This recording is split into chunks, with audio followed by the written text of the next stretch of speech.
Ang pagbubukas ng iyong tahanan at puso sa isang pusa ay isang desisyon na magdudulot ng malaking pagbabago. Sila ay hindi lamang mga alagang hayop. Sila ay mga kasama sa buhay na nagbibigay ng inspirasyon, nagpapagaan ng ating mga pasanin, at nagtuturo sa atin kung paano magmahal ng mas malalim. Kagaya mo, sila din ay may buhay at nilikha na may katungkulang ginagampanan. Sa mundo ng mga mahilig sa pusa, isang pamilyar na kilos ang madalas na nagdudulot ng ngiti at pagtataka, ang pagmamasahe ng pusa.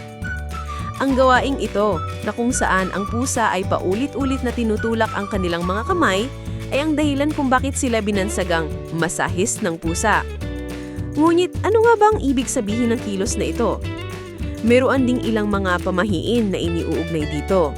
Ayon sa ilang paniniwala, ang pagmamasahe ng pusa ay maaaring mga hulugan na tinataboy nito ang masasamang espiritu palayo sa iyo.